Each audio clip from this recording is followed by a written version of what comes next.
할렐루야, 조나치입니다. 오늘도 말씀으로 하루를 시작합니다. 슬기로운 아침 시간 에스겔 7장 말씀입니다. 제가 고등학교 때 이야기인데요. 당시 체육 선생님께서 가끔씩 체육 시간에 학생 몇 명을 뽑아서 체육실을 청소하게 하셨습니다. 어느 가을 선생님께서는 똑같이 체육실을 청소할 자원자를 찾는데 아무도 없었어요. 그래서 선생님께서는 저를 포함해서 한 3명 정도를 지명하시는데 그땐 너무나 화가 났습니다. 다른 친구들처럼 뛰고 싶은데 1시간 동안 청소라는 소리가 너무나 힘든 이야기였어요. 하지만 반전이 일어났습니다. 왜냐하면 그날 운동장에서 공차던 친구들끼리 서로 시비가 붙어가지고 선생님께서 화가 나셨던 거예요. 모든 학생들을 다 불러서 운동장을 구보로 20바퀴 뛰라 하는 벌을 주신 것이죠. 오히려 저랑 같이 청소했던 3명의 친구는 다 기분 좋아했습니다. 때로는 불행하다고 생각했는데 그 상황이 행운되기도 하고 반대로 좋아 보인 일이 불행의 씨앗이 되기도 하는 것 같습니다. 오늘 에스겔 7장에서도 바벨론 포로로 잡혀온 남유다 사람들에게 반전이 일어나요. 하나님께서는 바벨론을 이용하여서 남유다를 멸망시킬 때 3번에 걸쳐 포로를 잡아가게 하셨습니다. 기원전 605년 1차 포로가 진행됐는데 그 당시에는 좋은 집안의 자녀들이 중심되어서 잡혀갔어요. 얼핏 보면은 포로라기보다 뽑혀갔다는 느낌이 좀 강하죠. 2차 포로는 기원전 597년에 발생했는데요. 에스겔을 포함하여서 여호야김 왕과 백성들이 바벨론으로 잡혀갔습니다. 2차 포로로 잡혀간 사람들은 자신들보다 더 엉망으로 살았던 사람들이 많은데 왜 자신들이 포로로 끌려가야 하는지, 심판의 대상이 되어야 하는지 의문이었기 때문에 심정이 복잡해졌습니다. 자연스럽게 하나님에 대한 원망과 불평이 가득한 상황이 되었죠. 하지만 그런 마음도 오래가지 않았습니다. 차라리 일찍 잡혀오기를 잘했구나라는 마음으로 변했어요. 왜냐하면 기원전 586년에 남유다에 임한 심판은 상상을 초월할 정도로 비참했습니다. 포로로 잡혀왔던 상황이었지만 남유다에 멸망당했던 상황들을 들어보니 예루살렘은 무너지고 성전은 불타고 그곳은 아비규환의 현장이었다는 소리를 듣게 돼요. 남유다 멸망 당시 현장에 있던 사람들은 감당하지 못할 정도로 무서움을 경험했다는 소식을 듣게 된 것이죠. 오히려 잘 잡혀왔다 라는 마음이 들 정도였습니다.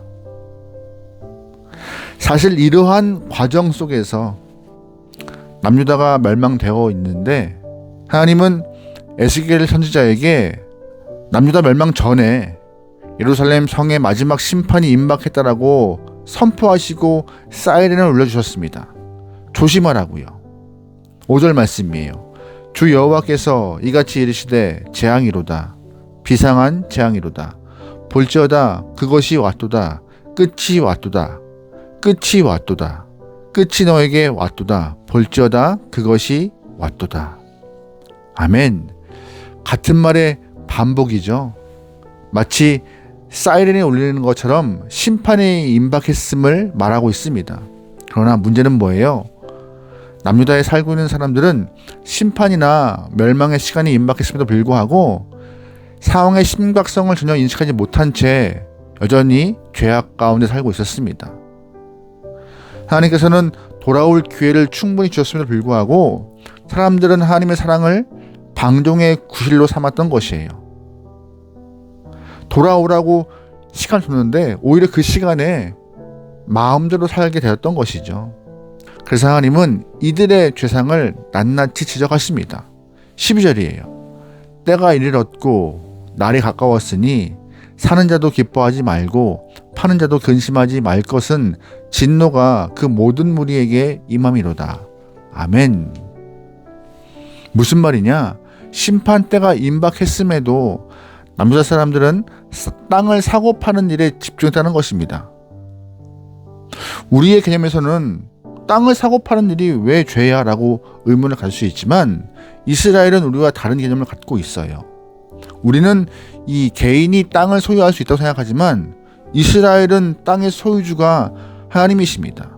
왜냐하면 출애굽 이후에 가나안 땅에 들어갔을 때 땅의 분배를 개인별로 하지 않으셨어요. 지파별로 분배하시고 땅을 지키라 하셨던 것이죠. 그럼에도 불구하고 그들은 하나님의 뜻과 다르게 개인이 땅을 소유하는 상황을 만들었고 나라가 망하기 직전까지 땅을 사고 파는 일에 마음을 기울였던 것입니다. 그래서 하나님은 이러한 모습을 굉장히 악하게 보신 것입니다. 그뿐입니까? 아니에요. 그들은 물질이 자신을 구원해 줄 것이라 믿고 있었습니다. 19절이에요. 그들이 그 은을 거리에 던지며 그 금을 오물같이 여기리니 이는 여호와 내가 진노를 내리는 날에 그들의 은과 금이 능히 그들을 건지지 못하며 능히 그 심령을 족하게 하거나 그 창자를 채우지 못하고 오직 죄악의 걸림돌이 되미로다. 아멘. 하나님께서는 은과 금이 그들을 구원하지 못하고 그 은과 금이 그들의 창자를 채우지 못할 것이라 말씀하셨습니다. 하지만 그들은 여전히 그 은과 금의 목숨을 걸고 있어요. 이뿐 아니에요. 우상 숭배도 여전했습니다. 20절이에요. 그들이 그 화려한 장식으로 말미암아 교만을 품었고 또 그것으로 가증한 우상과 미운 물건을 만들었은즉 내가 그것을 그들에게 오물이 되게 하여. 아멘.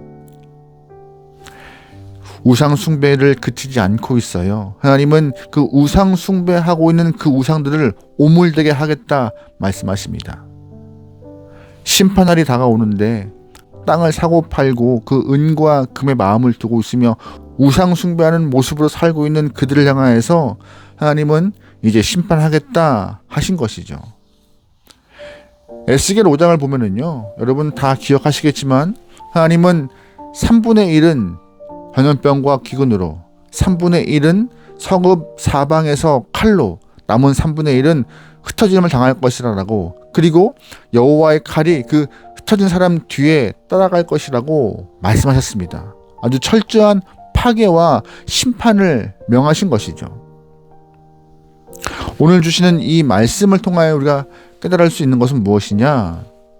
하나님의 징계가 사랑하는 사람에게 먼저 임할 수 있다는 사실입니다. 무슨 뜻이냐?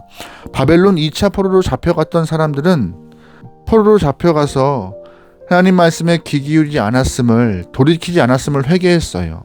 하지만 포로로 잡혀가지 않았던 사람들, 심판의 유보를 경험하던 사람들은 남유다 땅에 살고 있었지만 은과 금의 목숨을 걸었고 우상 숭배하다가 정말로 파국을 만든 수밖에 없었습니다.